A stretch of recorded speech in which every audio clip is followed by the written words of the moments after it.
Harry Potter dan Batu Bertuah, karya dari J.K. Rowling.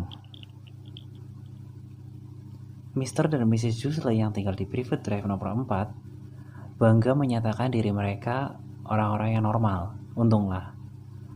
Mereka tak bisa diharapkan terlibat dengan sesuatu yang ajaib atau misterius. Karena mereka sama sekali tidak percaya omong kosong seperti itu. Mr. Dursley adalah direktur Groenings, perusahaan yang produksi bor. Dia laki-laki yang besar, gemuk, nyaris tanpa leher, walaupun kumisnya besar sekali. Mrs. Dursley berambut pirang, lehernya 2 kali panjang leher biasa. Baginya ini menguntungkan, karena kegemarannya adalah menjulurkan leher di atas pagar-pagar untuk mengintip para tetangga. Suami istri Dursley mempunyai seorang anak laki kecil bernama Dudley. Dan menurut pendapat mereka, di dunia ini tidak ada anak lain sehebat Dudley. Keluarga Dursley memiliki segalanya yang mereka inginkan, tetapi mereka juga punya rahasia. Dan ketakutan terbesar mereka adalah kalau ada orang lain yang mengetahui rahasia mereka ini. Mereka pikir mereka pasti tak akan tahan kalau ada yang tahu tentang keluarga Potter. Mrs. Potter adalah adik Mrs. Dursley. Tetapi sudah bertahun-tahun mereka tidak bertemu. Mrs. Dursley malah berpura-pura tidak punya adik, karena adiknya dan suaminya yang tak berguna itu tak layak sama sekali menjadi kerabat keluarga Dursley. Mr. dan Mrs. Dursley begidik memikirkan apa kata tetangga mereka jika keluarga Potter muncul di jalan mereka. Keluarga Dursley tahu bahwa keluarga Potter juga punya seorang anak laki-laki kecil, tapi mereka belum pernah melihatnya.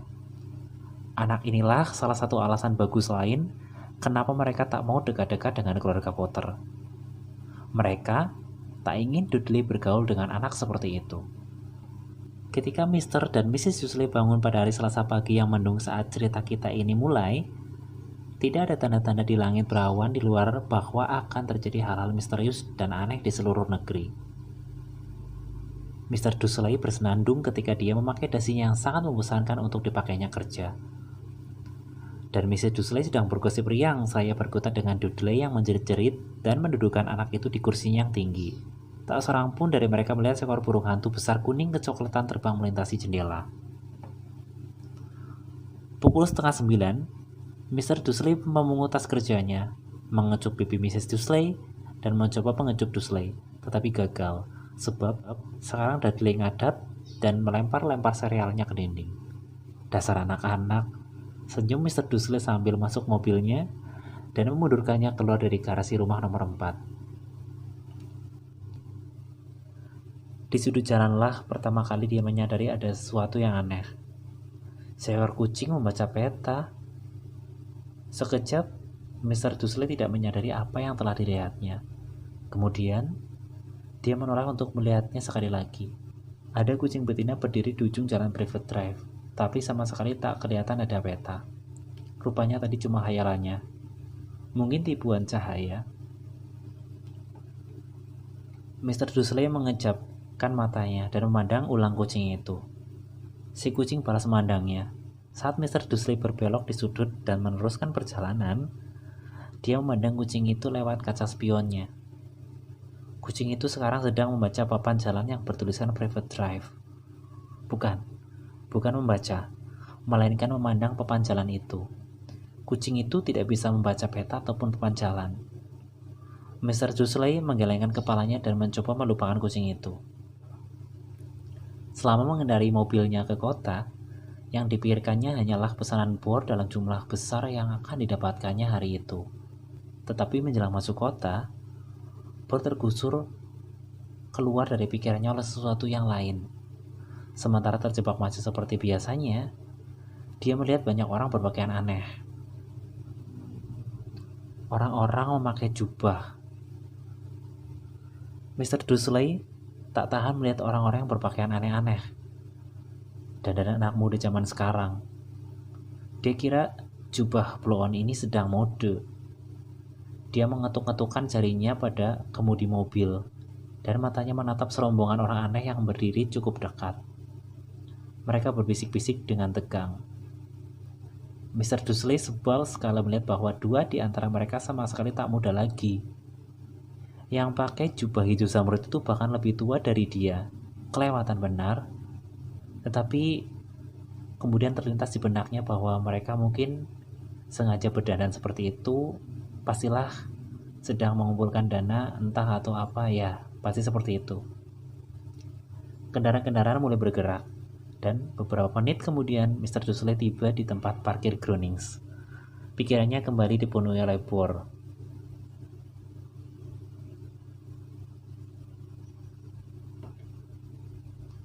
Mr. Dursley duduk membelakangi jendela di kantornya di lantai 9. Jika tidak, mungkin sulit baginya untuk berkonsentrasi pada bor pagi itu. Dia tidak melihat burung-burung hantu terbang berseliweran di siang hari, meskipun orang-orang lain di jalan melihatnya. Orang-orang itu melongo dan menunjuk-nunjuk ketika burung-burung hantu tak putus-putusnya berterbangan. Sebagian besar dari mereka bahkan belum pernah melihat burung hantu di malam hari sekalipun. Tetapi Mr. Dursley melewatkan pagi yang normal, tanpa gangguan burung hantu. Dia berteriak pada 5 orang yang berbeda. Dia melakukan beberapa pembicaraan telepon penting dan berteriak beberapa kali lagi. Hatinya sedang senang, sampai waktu makan siang ketika dia memutuskan akan melemaskan kaki dan berjalan ke toko kue di seberang jalan. Dia sudah lupa sama sekali pada orang-orang berjubah, sampai dia melewati serombongan lagi di depan toko kue. Dia mendelik gusar kepada mereka. Dia tidak tahu kenapa, tetapi mereka membuatnya resah. Rombongan yang ini juga berbisik tegang, dan dia sama sekali tidak melihat satupun kotak pengumpul dana. Saat melewati mereka lagi, dalam perjalanan kembali ke kantor, dia mendengar beberapa kata yang mereka ucapkan. Keluarga Potter, betul-betul, begitu yang ku dengar. Ya, anak mereka Harry. Mr. Dursley langsung berhenti. Ketakutannya melanda. Dia menoleh memandang mereka yang berbisik-bisik itu seakan mau mengatakan sesuatu, tetapi tidak jadi. Dia cepat-cepat menyeberang jalan, bergegas naik ke kantornya. Dengan galak menyuruh sekretarisnya agar tidak mengganggunya. Menyambar teleponnya, dan sudah hampir selesai menghubungi nomor rumahnya ketika dia berubah pikiran. Dia meletakkan kembali gagang teleponnya dan mengelus-elus kumisnya sambil berpikir. Tidak. Dia bodoh. Potter bukan nama yang tidak umum. Dia yakin banyak orang yang bernama Potter yang mempunyai anak bernama Harry. Kalau dipikir-pikir, dia malah tidak yakin keponakannya bernama Harry. Dia bahkan belum pernah melihat anak itu. Siapa tahu namanya Harvey atau Harold. Tak ada yang tahu. Tak ada gunanya membuat cemas Mrs. Dursley. Dia selalu jadi cemas kalau nama adiknya disebut-sebut. Mr. Dursley tak menyalahkannya kalau dia sendiri punya adik seperti itu. Tapi orang-orang yang memakai jubah itu sulit baginya untuk berkonsentrasi pada bor sore itu. Dan ketika meninggalkan kantornya pada pukul 5 sore, dia masih cemas sehingga menabrak orang di depan pintu. Maaf, gumamnya, ketika lelaki tua yang ditabraknya nyaris terhuyung jatuh. Sesaat kemudian baru Mr. Dursley menyadari lelaki itu memakai jubah ungu. Dia kelihatannya sama sekali tidak marah ditabrak sampai hampir jatuh. Sebaliknya, dia malah nyengir lebar dan berkata dengan suara melengking yang membuat orang-orang yang lewat menoleh. Jangan minta maaf, Sir. Karena tak ada yang bisa membuatku marah hari ini. Bergembiralah, karena kau tahu siapa telah pergi akhirnya. Bahkan magel seperti Anda pun harus ikut merayakan hari yang amat sangat membahagiakan ini. Dan lelaki tua itu memeluk pinggang Mr. Dursley, lalu pergi.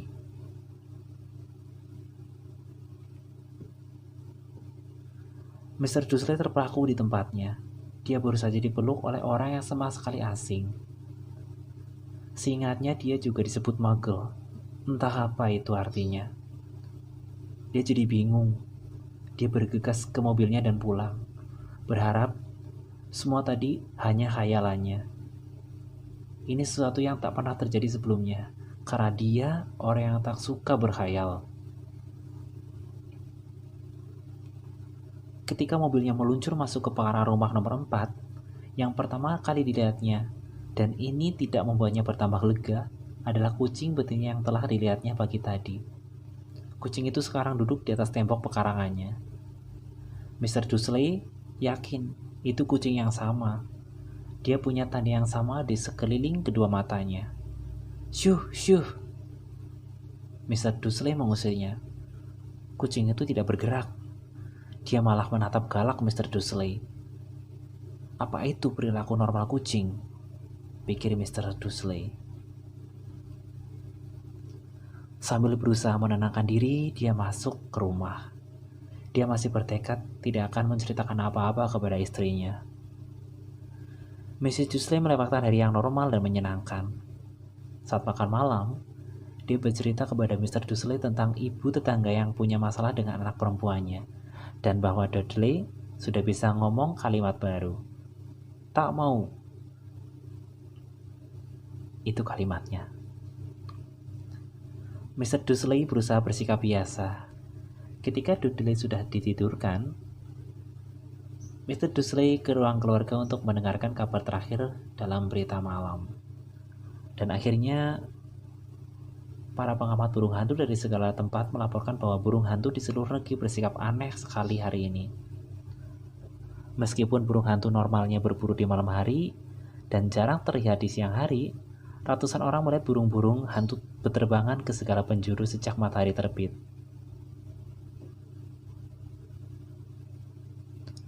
Para ahli tidak dapat menjelaskan kenapa para burung hantu mengubah pola tidur mereka. Pembawa berita tersenyum. Sungguh aneh. Dan sekarang kita bergabung dengan Jim McGuffin yang akan menyampaikan ramalan cuaca. Malam ini akan hujan burung hantu lagi, Jim. Wah, Ted, kata si peramal cuaca itu. Tetapi bukan cuma burung hantu yang bersikap aneh hari ini.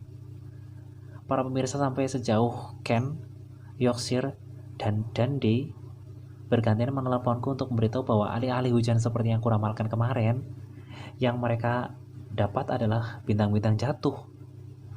Mungkin orang-orang merayakan Bonfire Night lebih awal, padahal pesta kembang api seharusnya baru minggu depan. Para pemirsa, tetapi malam ini bisa dipastikan hujan akan turun. Mr. Dursley terinyak di kursi berlengannya. Bintang jatuh di seluruh Inggris. Burung-burung hantu berterbangan di siang hari. Orang-orang misterius berjubah di mana-mana dan berbisik-bisik tentang keluarga Potter. Mrs. Dursley masuk ke ruang keluarga membawa 2 cangkir teh. Percuma, dia harus mengatakan sesuatu kepada istrinya. Mr. Dursley berdeham panik. Petunia sayang, belakangan ini ada kabar dari adikmu? Seperti dugaannya, Mrs. Dursley kelihatan kaget dan marah. Ya, biasanya kan mereka berpura-pura tidak punya adik. Tidak ada, jawabnya ketus. Memangnya kenapa? Ada berita aneh tadi, gumam Mr. Dursley. Burung hantu, bintang jatuh, dan ada banyak orang yang bertambang aneh di jalan hari ini. Jadi, tukas Mrs. Dursley. Ya, aku cuma berpikir, mungkin ini ada kaitannya dengan, kau tahu kan kelompoknya? Mrs. Dursley menyeruput tehnya dengan bibir cemberut. Mr. Dursley mempertimbangkan. Bernikah dia memberitahu istrinya bahwa dia telah mendengar nama Potter disebut-sebut. Dia memutuskan untuk tidak berani saja. Sebagai gantinya, dia berkata sebisa mungkin, anak mereka seumuran Dudley bukan? Kayaknya sih, kata Mrs. Dursley kaku. Siapa ya namanya? Howard kan? Harry, nama jelek dan kodian menurutku. Oh ya? Kata Mr. Dursley hatinya mencelos. Iya, aku setuju. Dia tak lagi menyinggung-nyinggung masalah itu. ketika mereka naik ke tempat tidur. Sementara Mrs. Dursley di kamar mandi. Mr. Dursley merayap ke jendela kamar dan mengintip ke halaman depan. Kucing itu masih ada. Dia sedang menatap ke jalanan seakan menunggu sesuatu. Apakah ini hanya khayalannya? Mungkinkah semua ini ada hubungannya dengan keluarga Potter? Kalau betul begitu, kalau sampai bocor bahwa mereka masih kerabat pasangan, wah, dia tak akan tahan.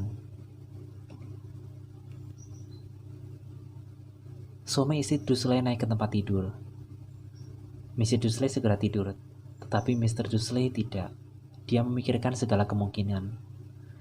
Pikiran terakhir dan menenangkan sebelum dia tidur adalah seandainya pun keluarga Potter memang terlibat, tidak ada alasan bagi mereka untuk datang ke tempat keluarga Dursley. Mereka tahu bagaimana pendapat dirinya dan Mrs. Dursley mengenai mereka dan jenisnya. Mr. Dursley tidak melihat bagaimana dia dan Petunia bisa terlibat dengan entah apa yang sedang berlangsung saat ini. Dia menguap dan berbalik. Semua itu tak akan mempengaruhi mereka. Betapa kelirunya dia.